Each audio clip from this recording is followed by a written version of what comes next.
E a gente começa o programa de hoje falando daquele caso que parou o Brasil, parou o Rio Grande do Sul, o caso do desaparecimento da família Aguiar. A foto deles vai aparecer aqui na tela. Mais de 30 dias se passaram e esse desaparecimento ainda não tem solução. A polícia fala com todas as letras que é um crime. Aliás, 3 crimes, né? Um feminicídio, a morte também do seu Isail e da dona Dalmira.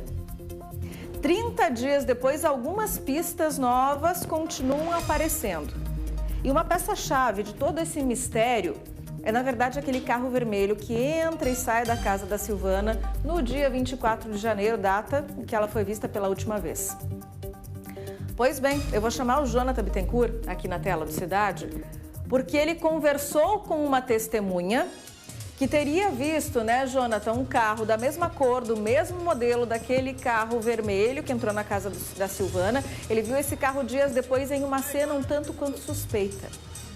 Se essa testemunha tiver mais elementos, pode ser justamente o que a polícia precisa para localizar esse carro misterioso e, com isso, colocar mais uma peça no quebra-cabeças do desaparecimento da família Aguiar, né, Jonathan? Seja bem-vindo, boa tarde. Exatamente, Vanessa. Uma boa tarde a ti e a todos que acompanham o Cidade Alerta. 25 de fevereiro de 2026. Em outras palavras, ontem. Ontem à noite, a nossa equipe estava em frente à Delegacia de Polícia de Cachoeirinha. Nós estamos agora na Rua Barbacena 172, onde fica o mini-mercado da família Aguiar, fechado há mais de um mês, desde o desaparecimento do seu Isail, da dona Dalmira e também da Silvana. Ontem à noite, estávamos em frente à Delegacia de Polícia e chegou um cidadão. Ele estava em busca da própria polícia, queria registrar algo que ele tinha tomado conhecimento e que vem intrigando ele nos últimos dias, nas últimas semanas. Porque dias após o desaparecimento, ele viu o mesmo carro, pelo menos as características muito parecidas com as das imagens que estão sendo divulgadas. E que acabam revelando uma situação bastante complicada, porque foi na saída de Cachoeirinha, passando pela ponte em direção a Porto Alegre. E a movimentação é extremamente suspeita, porque envolveria pessoas com facas, um braço para fora do carro. E de qual carro nós estamos falando? Do Fox vermelho. Agora, é o mesmo, não é? Será que é verdade o que foi constatado por ele, e não só por ele, pela esposa dele, durante uma noite de baixa movimentação, especificamente na noite do dia 2 de fevereiro deste ano? Nós temos uma entrevista e nós cobramos, inclusive, a verdade dele, dessa pessoa, que pode trazer elementos muito importantes se eles de fato se confirmarem. Ele se comprometeu, inclusive nós mesmos passamos para a polícia o telefone dele para que ele possa prestar depoimento. Nós temos a entrevista e vamos rodar a partir de agora. A primeira pergunta que eu tenho para ti é se tu tem ciência de que fazer uma afirmação falsa como testemunha incorre em crime, inclusive previsto no Código Penal. Tu estás tranquilo quanto a isso? Sim, tranquilo. Então, podemos começar. Por que nós estamos próximo da ponte que faz a divisão de Cachoeirinha com Porto Alegre? Sim, essa ponte ela divide Cachoeirinha com Porto Alegre, né? Então, como havia informado o pessoal, né, da reportagem, na descida da ponte aqui, mais ou menos, tem uns 100 metros do pé da ponte até onde eu avistei essa cena que eu vou relatar agora, foi de um Fox, né, um Fox vermelho, né, fechando uma Fiorino branca, né, ou seja, o Fox estava do lado direito, a Fiorino do lado esquerdo. Próximos ao acostamento, esses dois veículos, em que dia, em que horário? Certo.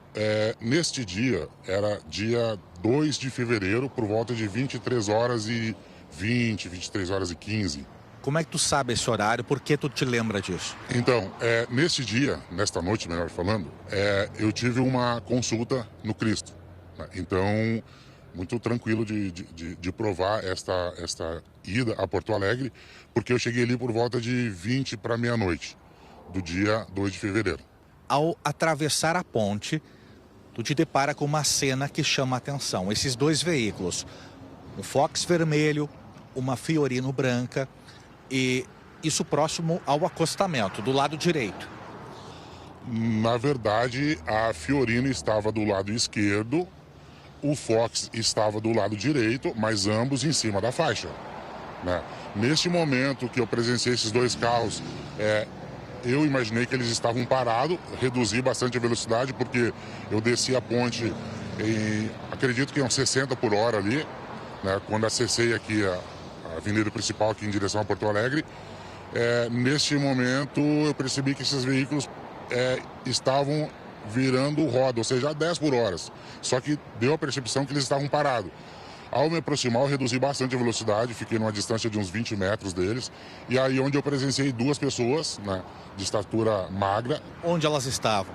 Elas estavam do lado direito do acostamento, ingressando a faixa, e uma delas em direção ao Fox e outra em direção ao Fiorino. Inclusive o Fox, ele estava com a porta esquerda aberta, com uma mão, com um pedaço do antebraço para fora. Um dessas pessoas dos dois que estavam com a faca, um deles acessou o Fox na porta de trás e empurrou a mão, né, não sei se de homem ou de mulher, não dava para identificar, para dentro do carro de volta e fechou a porta e entrou. Só que nesse tempo eu já saí para o lado do acostamento, imaginando eu que poderia ser um assalto, né? Saí para o lado do acostamento e fui em direção a Porto Alegre.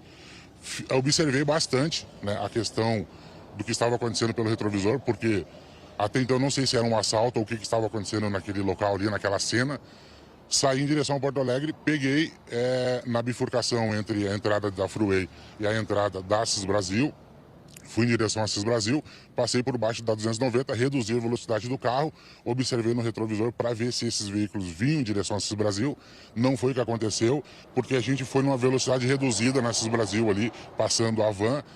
Nada disso aconteceu. Vinha outros veículos depois, mas não vinha esse Fox nem a Fiorino nessa direção. Tinha bastante movimentação no momento que tu passou por aqui e percebeu esses dois carros, essa porta parcialmente aberta, um braço para fora, sendo colocado para o lado de dentro? Não tinha nenhuma movimentação. Inclusive, quando a sinaleira abriu, eu era o primeiro carro a arrancar da sinaleira. Tinha outros 2 ou 3 carros atrás de mim. Aí eu avancei e vim na frente.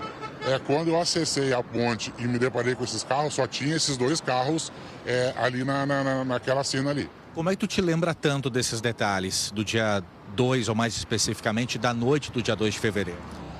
O dia 2 de fevereiro é porque eu fui fazer uma consulta no Cristo e essa consulta ficou bem claro, né? Ficou registrado ali. Lá no hospital onde eu cheguei, acho que mais ou menos 20 para meia-noite. Estava acompanhado, alguém mais viu isso e inclusive poderá prestar depoimento à polícia confirmando essas tuas informações?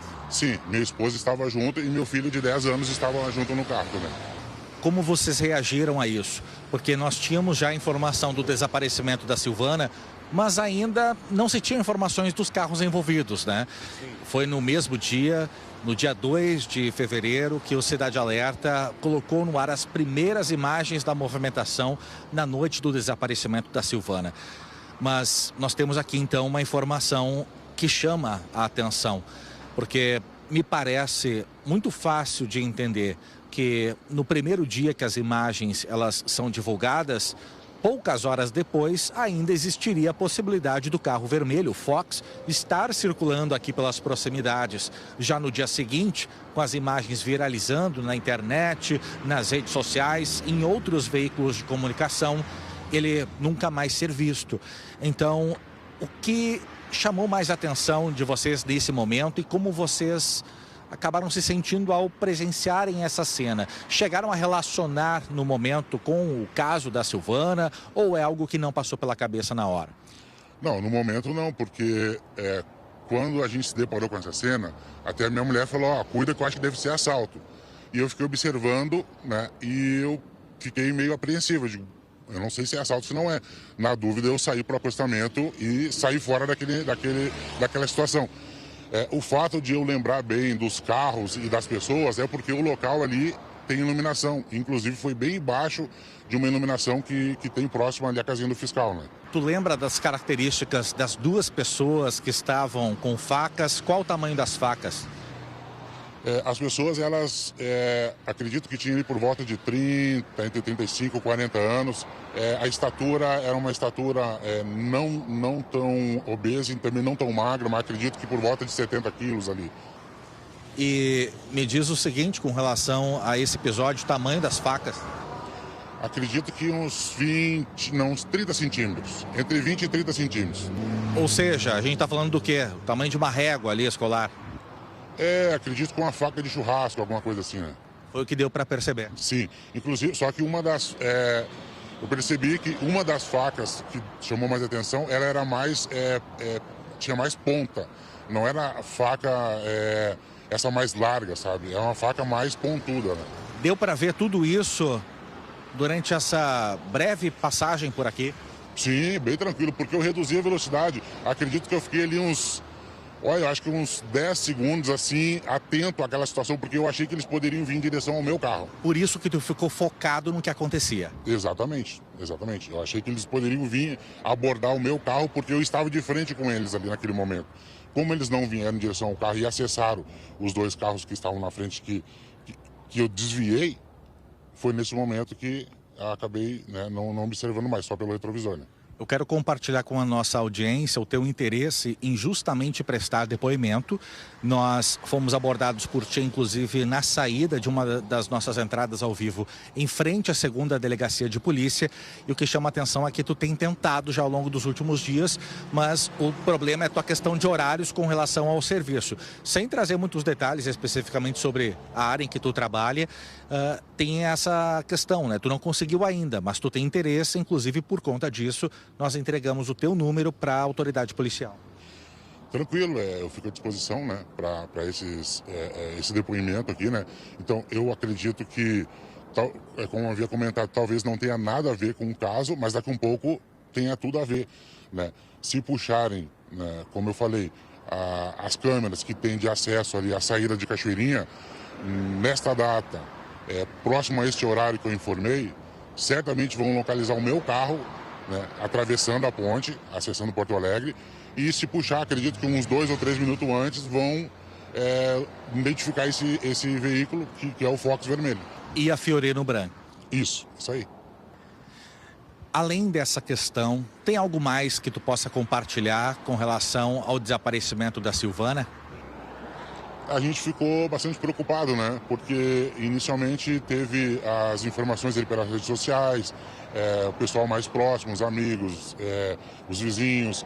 E aí a coisa começou a tomar uma proporção que a gente começou a ficar preocupado.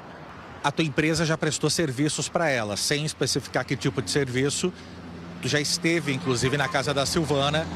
E o que te chamou a atenção lá? Então, assim, quando eu comecei a perceber as reportagens, a investigação, tudo ali em relação à casa da Silvana, a gente teve acesso à casa da Silvana no dia 24 de setembro, que a gente executou um trabalho para ela lá. A gente sabe e a gente viu 2 câmeras, pelo menos, e dentro da parte interna a gente percebeu que essas câmeras eram ligadas a um desktop que ficava próximo à cozinha. Isso... minha esposa pode confirmar que a gente viu isso. A gente conversou com a Silvana sempre foi uma pessoa assim, muito aberta a conversar, pessoa que cuidava bem da saúde, ela tinha uma pequena academia na casa dela. E, então, assim, esse computador que armazena as imagens ali, isso a gente tem certeza, porque a gente até conversou com a Silvana, legal, ter câmeras, que a gente tem na nossa casa também, câmeras na rua, direcionadas à garagem. E eu falei para ela, isso é legal, isso é bom, porque é da segurança, tudo, né? Não, a gente tem que ter controle. Inclusive, quando a gente estava executando o trabalho na casa dela, do mercado onde ela trabalhava com os pais ali, ela monitorava a gente também, ficava cuidando ali, legal, né? Tô gostando e tal.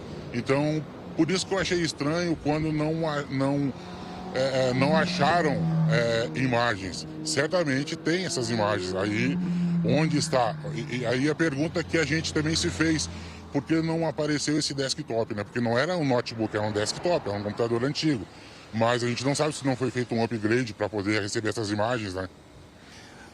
Eu volto a te perguntar, tu tens, neste momento, uma compreensão de que é séria a declaração que tu dá aqui, o teu relato também, tu tens total ciência disso, porque o nosso compromisso com o jornalismo da Record é de trazer informação de qualidade, apurada, e é justamente tendo inclusive a tua disponibilidade em conceder o depoimento para a própria Polícia Civil que nós estamos aqui conversando contigo. Tu tens ideia da seriedade e de que inclusive pode ser uma informação determinante para esse caso. Sim, com certeza.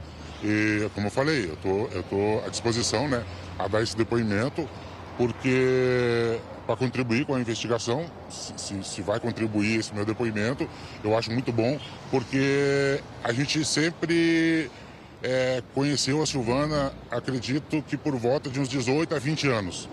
Então a gente sabe a índole dela, os pais delas, não tem nenhuma queixa em relação a ser pessoas que se envolveram com confusão e tudo. Então qualquer um vizinho vai atestar isso que eu estou falando. Está então a entrevista, os detalhes eles realmente impressionam e vão impressionar ainda mais se eles conferirem com a realidade, se as peças se encaixarem com o quebra-cabeças que vem sendo montado por parte da Polícia Civil.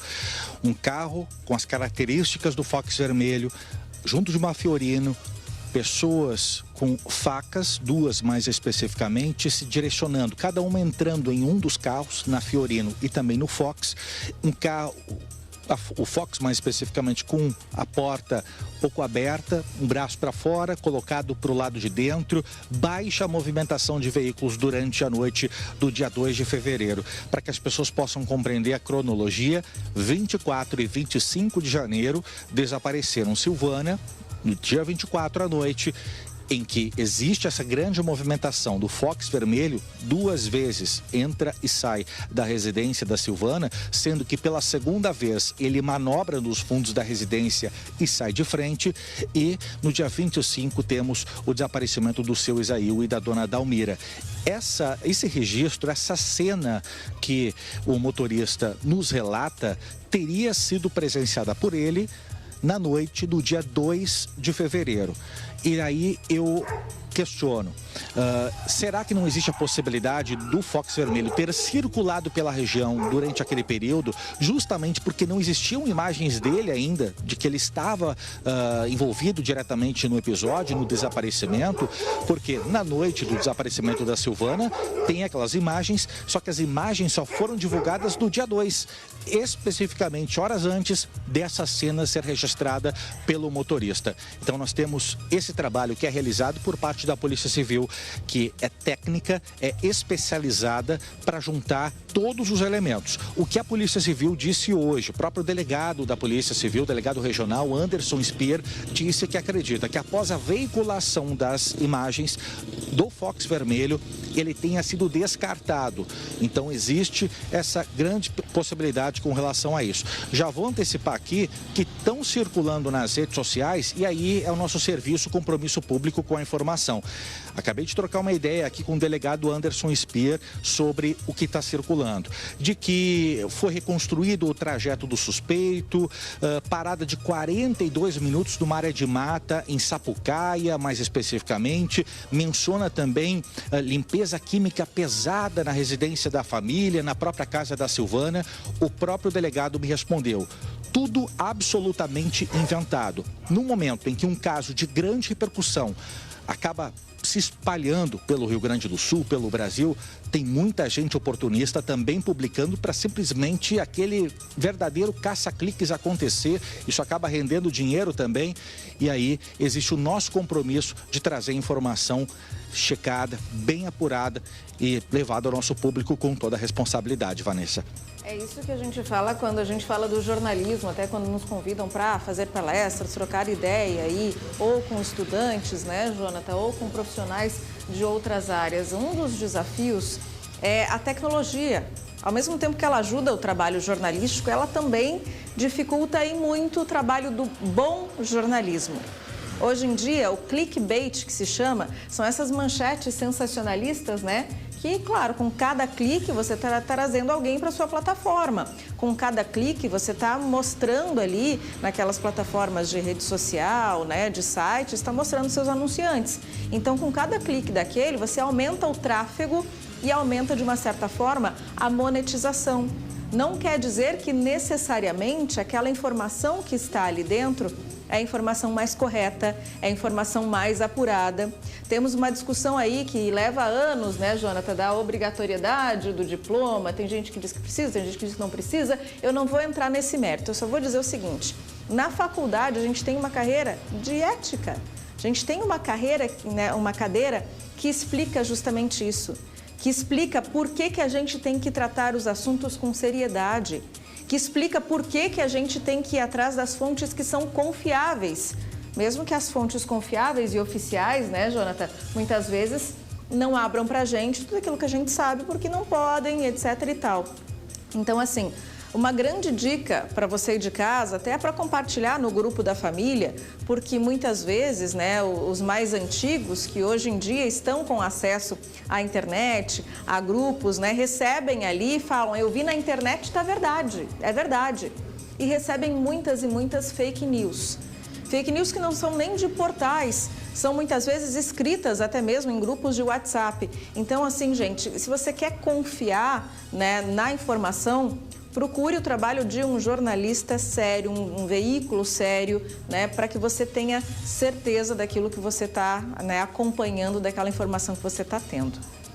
Jonathan, daqui a pouquinho eu volto a conversar contigo sobre outros detalhes do depoimento dessa testemunha, sobre outros detalhes do desaparecimento da família Aguiar, que já completou um mês. Então, já você volta aqui na tela do Cidade, tá bem?